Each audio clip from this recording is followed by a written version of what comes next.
श्रोतागण, भाई और बहनों, मातृशक्ति को नमन। खास, विशेष, अच्छा इंसान बनाने वाला, इंसानियत के गुण सिखाने वाला, मानवतावादी बनाने वाला, इंसान को सही दिशा दिखाने वाला, जीवन का अच्छा उद्देश्य बताने वाला और पूरे विश्व को जो है एक सुंदर स्वर्ग रूप देने वाला, देश को अच्छा बनाने वाला कार्यक्रम में आप सभी का हार्दिक स्वागत है, अभिनंदन है, सत्कार है। कार्यक्रम में हम प्रतिदिन नए नए विषयों के साथ में प्रवेश करते हैं। हर विषय शोध परख होता है और वो पहाड़ की तरह, हिमालय की तरह जो है विशालता लिए होता है, सागर की तरह गहराई लिए होता है। यानी हर एक के अंदर इतनी बातों को विस्तार से बताया जाता है कि मनुष्य का जीवन परिवर्तन होता है। तो इसी क्रम के अंदर एक मापदंड को लेकर के आज हम विषय को के साथ में प्रस्तुत हो रहे हैं। तो आज का विषय है सद्गुण ही श्रेष्ठता का मापदंड। बहुत सुंदर विषय है भाई और बहनों, दर्शकगण, श्रोतागण। हम सामाजिक प्राणी हैं। मनुष्य अकेला नहीं रह सकता। मनुष्य को समाज में रहने से ही सुकून मिलता है। समाज में अकेला प्राणी लोनलीनेस महसूस करता है, अकेलापन महसूस करता है और वो लंबे समय तक जी भी नहीं सकता है, क्योंकि ये सारी दुनिया है रिलेटिव है, सारी दुनिया सापेक्ष है। एक व्यक्ति का दूसरे व्यक्ति से, एक वस्तु का दूसरी वस्तु से काम पड़ता है, पेड़ का हमारे से काम पड़ता है, हमारा पेड़ से काम पड़ता है। सारी सृष्टि सापेक्ष है और इसी कारण थ्योरी ऑफ रिलेटिविटी बनी हुई है कि हम पूरी सृष्टि में हैं, एक दूसरे के सापेक्ष है। और जो व्यक्ति अपने आप को निरपेक्ष मानता है वो ज्यादा दिन तक इस समाज के अंदर, इस कॉस्मॉस के अंदर नहीं जी सकता और उसका सर्वाइवल नहीं है। इसीलिए हमें इस सोसाइटी में जिसमें हम जी रहे हैं, तो हमें दो शब्द हमारे सामने आ रहे हैं, एक सद्गुण और श्रेष्ठता का मापदंड। कि सोसाइटी के अंदर हम श्रेष्ठ व्यक्ति किसको माने, हम किसको फॉलो करें और किसको आइडियल माने, ताकि कि उसको देख करके हम उसका अनुकरण कर सकें। क्योंकि लीडर होना जरूरी है। अगर इंजन नहीं हो तो गाड़ी कैसे चलेगी। अगर 20 डब्बे हैं लेकिन इंजन नहीं हो तो 20 डब्बे पड़े रहेंगे। उनको चलाने वाला इंजन होता है। अगर क्रिकेट की बहुत सुंदर टीम है और कप्तान नहीं है और कप्तान सबको साथ लेके चलने वाला नहीं है, तो वो टीम किस तरीके से विजय प्राप्त कर सकती है।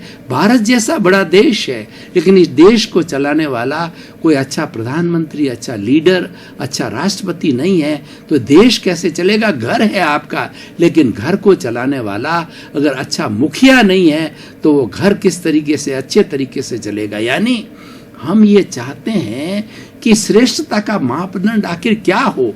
क्या व्यक्ति गोरा है उसको श्रेष्ठ माने, क्या व्यक्ति लंबा है उसको श्रेष्ठ माने, क्या व्यक्ति पतला है उसको श्रेष्ठ माने, क्या व्यक्ति मोटा है उसको श्रेष्ठ माने, किस तरीके से श्रेष्ठ माने।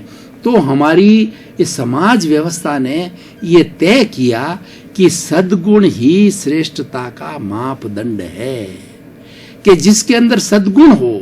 दो तरीके की चीजें हैं, एक तो सद्गुण और एक दुर्गुण। सद्गुण अच्छाई है, दुर्गुण बुराई है। सद्गुण जो है ये पुण्य है और दुर्गुण है पाप है। सद्गुण के परिणाम बहुत अच्छे आते हैं, दुर्गुण के परिणाम बहुत बुरे आते हैं। ये दोनों रास्ते हैं। व्यक्ति किस रास्ते पर चलना चाहे वो स्वतंत्र है, लेकिन जिस रास्ते को उसने एक बार चुन लिया उसके परिणाम उसको वैसे ही मिलेंगे। अगर आपने आम का बीज बोया है तो आपको 10-12 साल के बाद में आम मिलेंगे, और आपने अकडोडिये का अगर धतूरे का बीज बोया है तो आपको जो धतूरा ही मिलेगा, आपको कड़वापन मिलेगा। आम की आशा नहीं रखनी चाहिए। इसीलिए व्यक्ति जो है कोई भी कार्य करने से पूर्व स्वतंत्र है। He is free to engender any seed and once he has sown the seed, he is supposed to get the consequences of that according to what have been sown. As you will sow, as you will reap. This is the law of the nature and this is the law of the society. जैसा करोगे वैसा भरोगे, ये हमारी एक सृष्टि का नियम है, ये हमारे समाज का नियम है। तो अब सद्गुण और दुर्गुण की बात चल पड़ी, तो सद्गुण किसे कहते हैं ये जानना जरूरी है। देखिए, सद्गुण के अंदर सबसे पहला जो गुण आता है वो आता है सहनशीलता। मैं कुछ 5-10 अच्छे गुणों की व्याख्या करूंगा और फिर उसके अनुरूप आप जोड़ने लग जाएंगे कि कौन कौन से सद्गुण होते हैं और कौन कौन से दुर्गुण होते हैं। हमारे पास में ऐसी विवेक शक्ति है कि अगर हम 2 अकाउंट बनावें, एक सद्गुण का एक दुर्गुण का, तो हम आसानी से दोनों लिस्टें बना सकते हैं, क्योंकि इतना विवेक हमारे पास में है। सद्गुण के अंदर सहनशीलता, अनुशासन, त्याग की वृत्ति, मैत्री, प्रमोद, करुणा, मध्यस्थता, ये इतने एक सैंपल है। उसी तरीके से उसके दुर्गुणों के अंदर देखें तो झूठ बोलना, हिंसा करना, अहंकार करना, क्रोध करना, छल कपट करना, लोभ करना, ये सब दुर्गुणों के अंदर आता है। और ये दोनों अलग अलग तरह के संसार है, दोनों अलग अलग वट वृक्ष है। और जो व्यक्ति जिस दिशा में चला जाता है वह उस वट वृक्ष का भाग बन जाता है और उसी तरफ चलता रहता है। तो सद्गुणों की बात में सहनशीलता की बात कर रहा था। सहनशीलता व्यक्ति का एक बहुत बड़ा गुण होता है। जो व्यक्ति सहनशील होता है वो अपने परिवार को अच्छी तरह से चला सकता है, समाज को अच्छी तरह से चला सकता है और अपने साथ में रहने वाले हर व्यक्ति के साथ में एडजस्ट कर लेता है, क्योंकि उसमें टॉलरेंस पावर है। आजकल सबसे बड़ा दुर्गुण क्या आ गया कि व्यक्ति शॉर्ट टेम्परामेंट हो गया है। आजकल कोई किसी को सहन करना नहीं चाहता। छोटा बच्चा भी वो समझता है कि मैं तो बहुत जानता हूं, क्योंकि वो तो सीधा गूगल का अकाउंट खोलता है, उसमें से किसी शब्द को डाला और उसकी जानकारी कर लेता और वो कहता है मैं बहुत जानता हूं। भैया, गूगल के अकाउंट में डालने से जानना नहीं होता है। जानना तब होता है कि जीवन में डाला जाना चाहिए। वो केवल हमारे गले तक अगर कोई बात रह जाती है तो वो बात हृदयंगम नहीं होती, आत्मसात नहीं होती। और जब तक आत्मसात हृदयंगम नहीं होती है तब तक वो गुण नहीं कहा जाता है। वो मात्र तो एक तोता रटंत है, वो केवल एक जो है थ्योरिटिकल नॉलेज होता है। तो सहनशीलता रखनी चाहिए और सहनशीलता रखने के बहुत बड़े अच्छे परिणाम हैं। व्यक्ति स्वयं जो है वो आराम से रहता है और उसके साथ वाले व्यक्ति जो भी आराम से रहते हैं। लेकिन व्यक्ति शॉर्ट टेम्परामेंट का हो, छोटी छोटी बातों में खींचने लग जाए तो हर व्यक्ति उससे प्रसन्न होता है। वो दूसरी बात कोई तरह का उसको डाउट होगा तो पूछना पसंद नहीं करेगा, उसकी राय लेना पसंद नहीं करेगा। क्यों? कहेगा कि हर बात में शॉर्ट डांटेगा, फटकारेगा और कोई नई बात कहेगा। तो इसीलिए वो क्या है कि व्यक्ति का आपसी जो रिलेशन जो ज़्यादा नहीं बनता है। जितने बड़े आज हमारे संयुक्त परिवार थे वो सब टूटने का एक आज न्यूक्लियर फैमिली क्यों बन गई है, उसका सबसे एक बड़ा कारण है सहनशीलता की कमी। आज पूरा आप अखबार को देख करके देखिए, आप टीवी मीडिया को देख करके कहीं देखिए, जितने उपद्रव हो रहे हैं, जितनी हिंसाएं हो रही है, जितने अपराध हो रहे हैं और जितने जितने हमारे घरों के अंदर जो बुरे व्यवहार होते हैं, उसके पीछे जो सबसे बड़ा कारण है कि जो शॉर्ट टेम्परामेंट है यानी असहनशीलता है। तो ये बहुत बड़ा गुण है, ये सद्गुण है। अब मैं दूसरी बात आपको करना चाहता हूं, आदमी में त्याग की वृत्ति होनी चाहिए। त्याग की वृत्ति का अर्थ क्या है? अगर हम परिवार के अंदर रह रहे हैं और हमारे हिस्से के अंदर कोई चीज आती है तो उतनी चीज से संतुष्ट होना चाहिए। ऐसा नहीं कि लॉइन शेयर हम ले लें और हमारे घर के दूसरे 5-10 सदस्य होता है बेचारे वंचित रह जावे। अपन तो सुख सुविधा बहुत अच्छी भोग लें, लेकिन परिवार के लोगों के लिए या हमारे साथ के जिस हम जगह पर कार्य कर रहे हैं उन सब लोगों को जो है वह सुविधा उपलब्ध न हो जाए तो वो तो स्वार्थीपन होता है। और जो स्वार्थी व्यक्ति होता है वह व्यक्ति लंबा जो है वो कार्य नहीं कर सकता, बहुत बड़ा उत्थान नहीं कर सकता।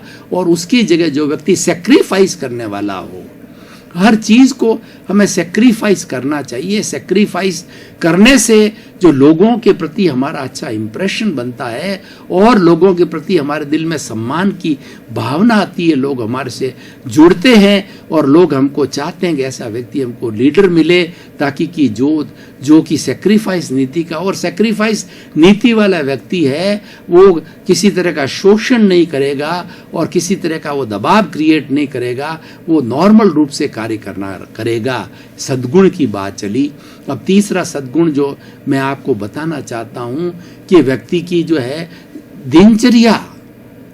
दिनचर्या एक ऐसा विषय है, क्योंकि ईश्वर ने 24 घंटे ही सबको दिए हैं, 25 घंटे किसी को नहीं दिए हैं। अब वो 24 घंटे में 12-14 घंटे तो हमारे नींद में, शारीरिक आवश्यकताओं की पूर्ति में चले जाते हैं। मान लीजिए अधिकतम हमारे पास वर्किंग पीरियड्स है वो 12 आवर्स है। उस 12 आवर्स का जो टाइम टेबल इतना सुदृढ़ होना चाहिए, इतना टाइम की पंक्चुअलिटी इतनी होनी चाहिए कि किस वक्त में क्या कार्य करना है उस वक्त में वो कार्य करना चाहिए। एक एक मिनट की कैलकुलेशन होनी चाहिए।